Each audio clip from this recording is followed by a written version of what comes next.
En esta tercera unidad vamos a ver algunas características específicas de algunos componentes de hardware.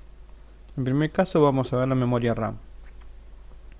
Como ya vimos en otra oportunidad, durante el encendido, la rutina de POST que ejecuta la BIOS chequea la presencia de la RAM y emite una serie de bips en caso de que no estuviera instalada o que no fuera compatible. Cada fabricante tiene una serie específica de bips que se pueden encontrar fácilmente en Internet. Luego la BIOS puede realizar un chequeo básico de la memoria y detectar la presencia de fallas en la misma.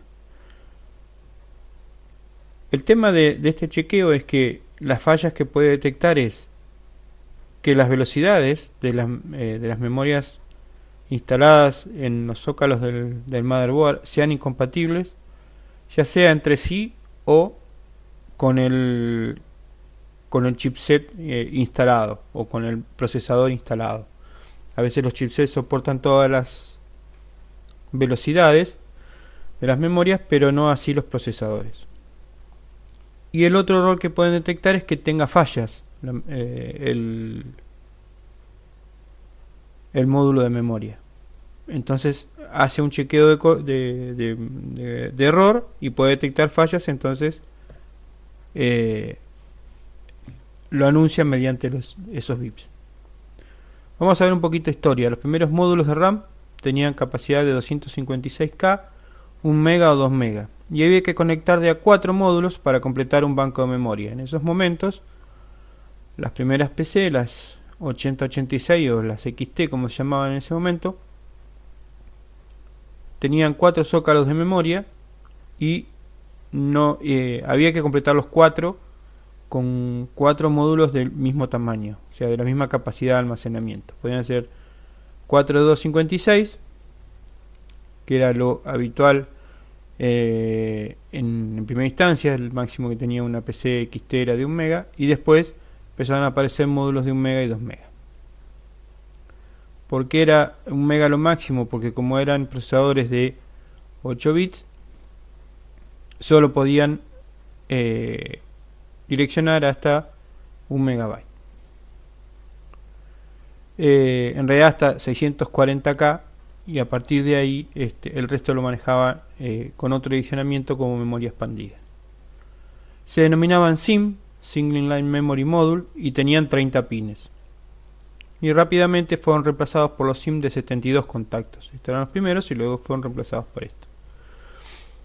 Luego llegó la memoria DIMM, Double Inline Memory Module, de 168 contactos, de mayor capacidad y más rápidos, y también con la posibilidad de conectarse de a uno por banco de memoria, aún con mayores velocidades de acceso, es decir, eran un poquito más lentas, y mayor velocidad de proceso, entre 100 y 133 MHz.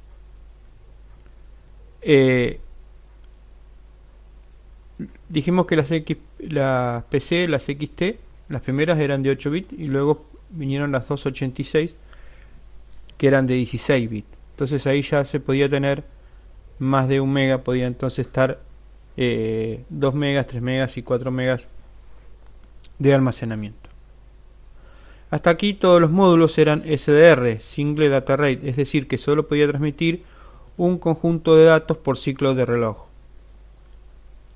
Acá tenemos una foto de los primeros DIMM, en este caso de 512 megas. En 100 MHz, con esto que decía acá de SC, era lo que representaba el chequeo de corrección de error. Luego aparecieron los DDR, Double Data Rate, que tienen la capacidad de transferir el doble de datos por ciclo que los modelos anteriores. Es decir, que en un ciclo de reloj podía transmitir 2 conjuntos de datos. Las primeras DDR aparecieron en el 2001 con una latencia de 10 nanosegundos y una velocidad de 100 MHz de ciclo. Fueron conocidas como DDR200, ya que al duplicar la información tiene una velocidad teórica de 200 MHz. Es decir que, si bien la velocidad de reloj es de 100 MHz, al transmitir 2 conjuntos de datos por ciclo de reloj, daba la medición de como si fueran de 200 MHz a un conjunto de datos. Luego llegaron las DDR266, que eran de 133 MHz, las DDR300, DDR333 y sucesivamente hasta llegar a las DDR533, que eran de 266 MHz.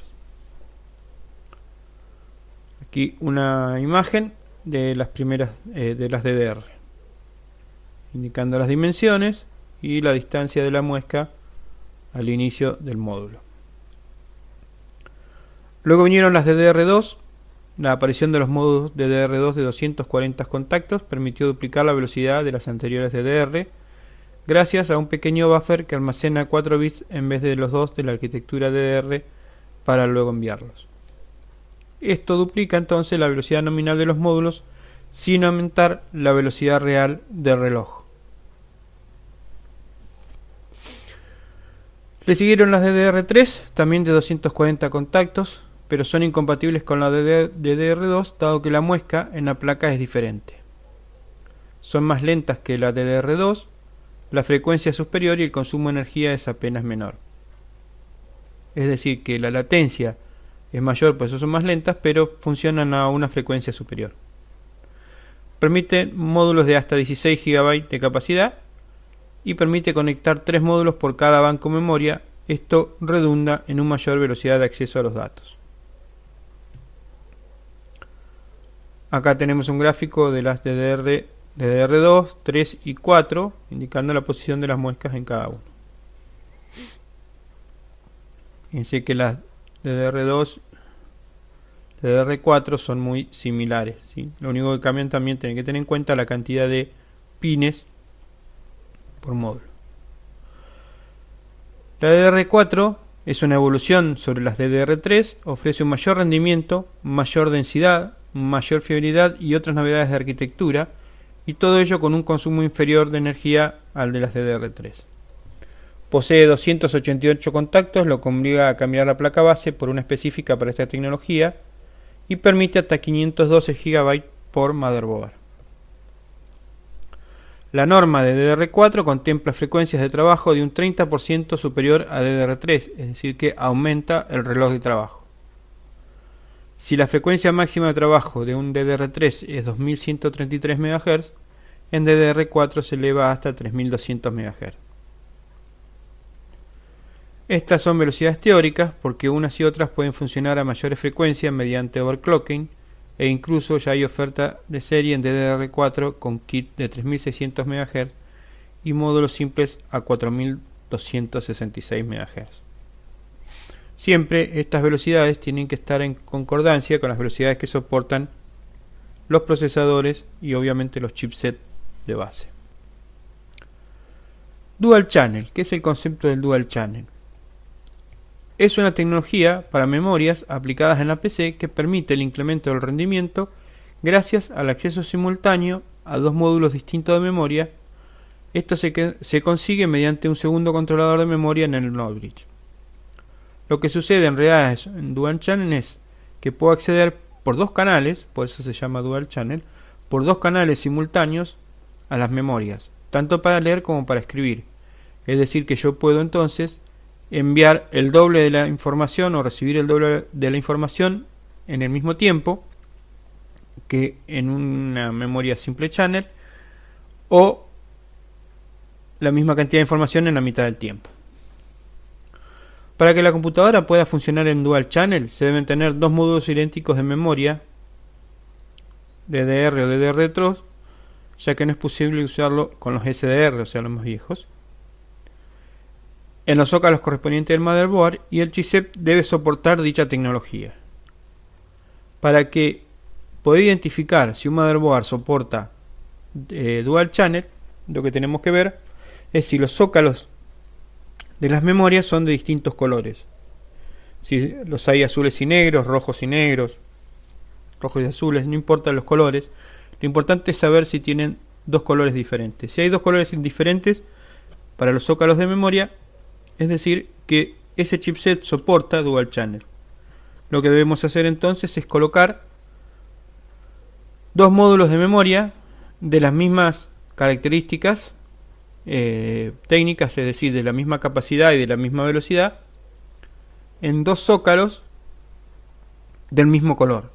De esa manera, entonces se logra que funcione el dual channel y que se acceda a las memorias por los dos canales diferentes, transmitiendo o recibiendo la información en la mitad del tiempo. Acá tenemos un gráfico de cómo fue evolucionando las memorias, tanto en consumo de voltaje.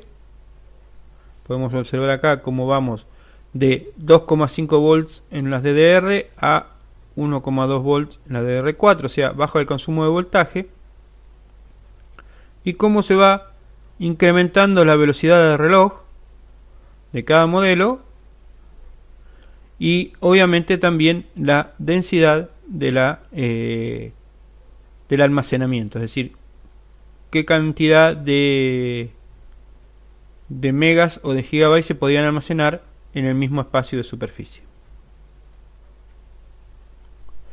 En el caso de los notebooks, si bien las tecnologías son las mismas, los formatos de los módulos entre memorias de las PC y las notebooks no son compatibles. En particular porque en estas últimas se requiere una distribución especial por cuestiones de espacio. En cambio, las memorias de las PC y de los servidores son muy similares y muchas veces compatibles. Entonces vemos acá un DDR. El factor se llama SODIMM para las notebooks. Esta es una versión de DDR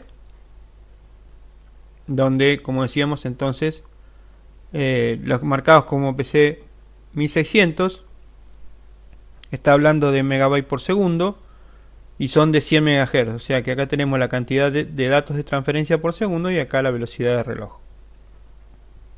Estos tienen capacidad de los módulos de entre 128 MB y 1 GB.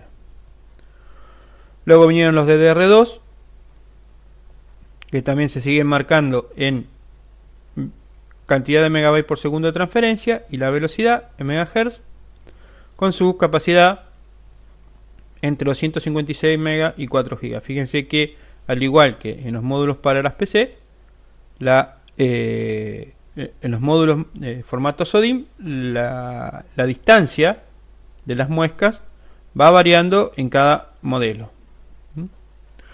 Esto es un DDR3 que ya tiene 204 pines, con velocidades hasta 2133 MHz y con módulos de 512 a 4 GB. Y finalmente los DDR4 con 260 pines, ya tiene bus de 64 bits y las velocidades van de 2133 a 3200 MHz con capacidades entre 4 y 32 GB. Como les decía entonces, las memorias de las notebooks se encuentran nomenclaturas de las mismas más orientada a la velocidad de transferencia de los datos que la velocidad del reloj. Entonces veíamos que estaban clasificados por la velocidad del reloj y por la cantidad de cantidad de datos que se podía transmitir por segundo, megabyte por segundo. ¿Qué herramientas tenemos para administrar o manejar nuestras memorias? Una de las herramientas que vamos a utilizar para el testeo de la memoria es memtester. Esta herramienta de GNU Linux realiza una prueba de esfuerzo de la memoria del sistema operativo, es decir, se realiza una prueba de estrés. Debe ser ejecutada como superusuario, ya que la memoria se bloquea durante el testeo. Además, el sistema debería iniciarse en modo single user, es decir, un único usuario, para evitar que otros usuarios inicien procesos que puedan ser interrumpidos por el testeo. Es decir, cuando esta herramienta, como se ejecuta con el sistema operativo activo, debemos asegurarnos de que nadie esté utilizando esa máquina, o que la menor cantidad de servicios posibles se estén ejecutando, porque ese testeo de la memoria bloquea el acceso a la memoria y puede producir errores en algunos procesos.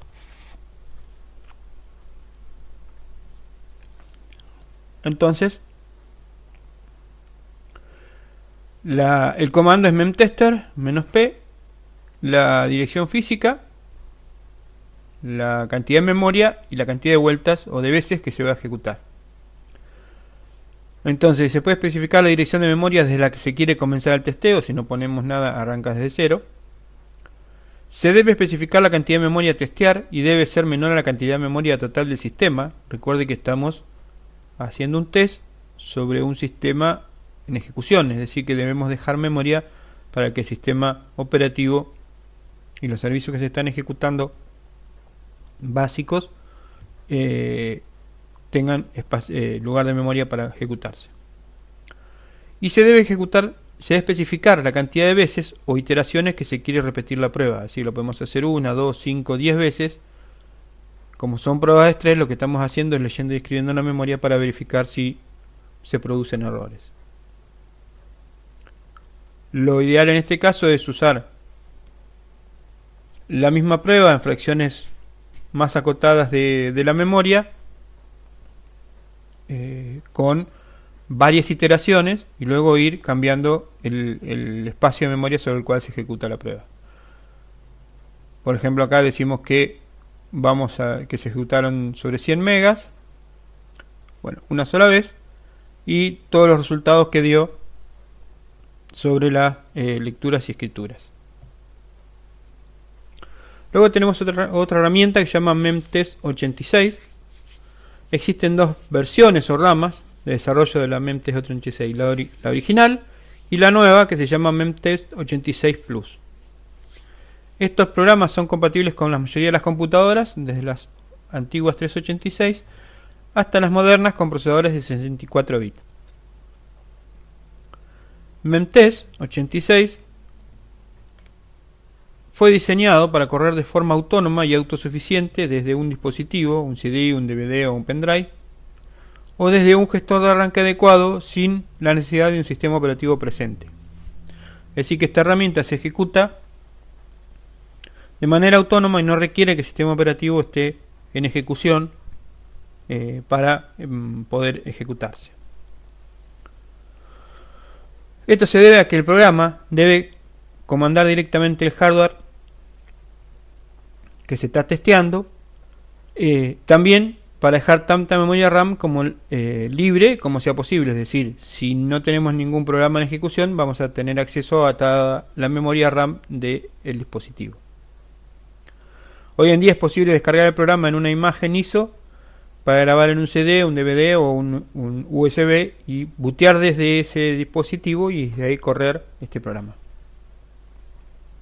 También es posible utilizarlo como parte del booteable Live CD, muy popular en las distribuciones Linux, Mint, Ubuntu y Knoppix. Simplemente al presionar una tecla cualquiera durante el booteo aparece un menú para la selección del lenguaje. Luego presenta el menú de opciones donde aparece la opción Test Memory y seleccionando esta opción comienza el testeo de la memoria. Este proceso puede tardar desde unos minutos hasta varias horas dependiendo la cantidad de RAM y la velocidad del procesador. Acá tenemos entonces unas capturas de cómo es en la pantalla, en este caso de Ubuntu, cómo aparece la opción para el testeo de memoria, aquí donde dice Test Memory. Y luego sobre la izquierda tenemos el resultado del testeo que va realizando y si va detectando o no errores.